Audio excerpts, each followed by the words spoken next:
In our last episode, England faced the might of Spain's Armada and against all odds, sent it packing.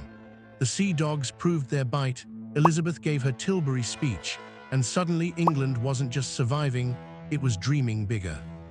With Spain's monopoly on the New World dented, England's gaze turned west. The question was no longer, can we defend ourselves, but can we carve out an empire of our own? The answer, well, let's just say the first attempts were more mystery novel than success story. Welcome to the age of lost colonies, desperate settlers, and a place called Virginia. It was the late 1500s. Spain had claimed vast swathes of the Americas, Portugal had Brazil, and France was sniffing around Canada. England had enthusiasm. Enter Sir Walter Raleigh, dashing courtier, poet, explorer, and man with a knack for expensive gambles. Backed by Queen Elizabeth I, Raleigh set out to plant England's flag across the Atlantic. His chosen site, Roanoke Island, off the coast of modern North Carolina, a risky venture into a world of storms, supply shortages, and neighbors who weren't thrilled about uninvited guests. What followed would be one of history's greatest colonial mysteries, the lost colony of Roanoke.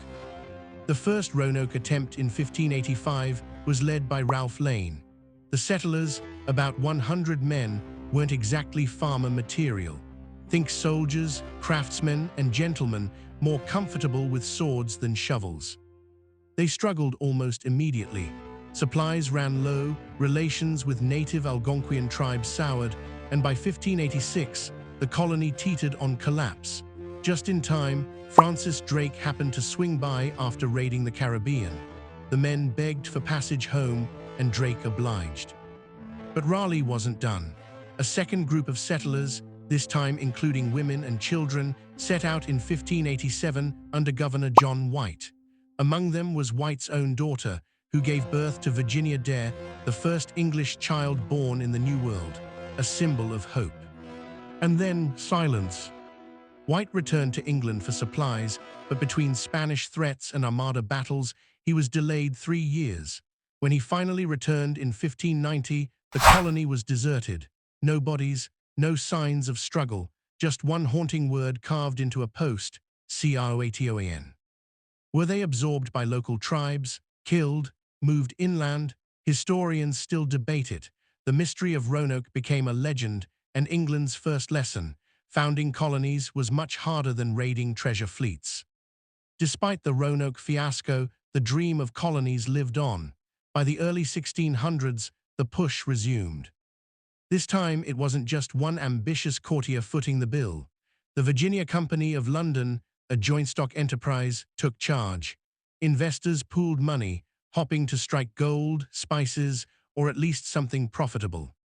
In 1607, 3 ships, the Susan Constant, the Godspeed, and the Discovery, carried 104 men and boys to the banks of the James River. They founded Jamestown. If Roanoke was a mystery, Jamestown was a disaster you could watch in slow motion. Settlers arrived late in the season, malaria infested the swampy land, and worst of all, they'd packed too many gentlemen and not enough farmers.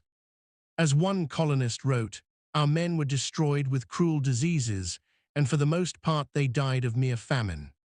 The starving time of 1609–1610 saw desperate men boil leather boots, eat rats, and in grim whispers, even turn to cannibalism. Of 500 settlers, barely 60 survived. Jamestown wasn't exactly the poster child for empire, yet somehow it endured. The colony's survival owed much to uneasy diplomacy with the powerful Powhatan Confederacy, led by Chief Powhatan. John Smith, adventurer, soldier, and master of embellishment, claimed that Powhatan's daughter, Pocahontas, saved him from execution. Historians debate the truth, but the story became legend. What is true is that Pocahontas later married John Rolfe, a settler who introduced a crop that would save Virginia, tobacco. Rolfe's brown gold transformed Jamestown from a death trap into a moneymaker. By the 1620s, Virginia tobacco was all the rage in England. Suddenly, the colony had value, and expansion accelerated. But Virginia's story wasn't all Pocahontas and profits. Conflict with the Powhatan peoples turned brutal. Disease, land grabs, and wars devastated native populations.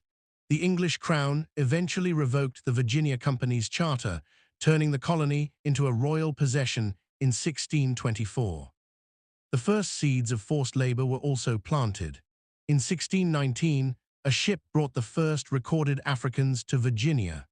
Initially treated as indentured servants, over time this system hardened into racial slavery, a grim legacy that would shape the future of America and the empire alike.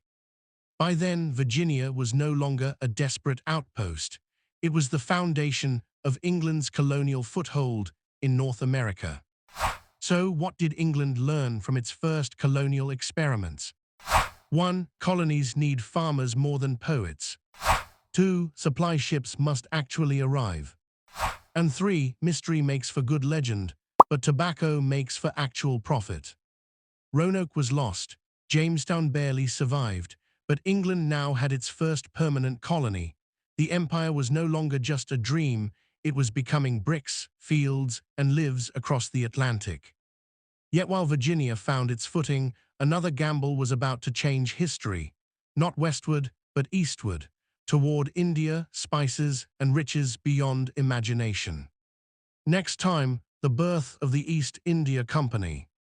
If you enjoyed the tale of lost colonies, starving settlers, and the unlikely rescue of tobacco, subscribe and join us for episode 5, where merchants in doublets and ruffs try their hand at becoming global traders. Spoiler, they succeed spectacularly.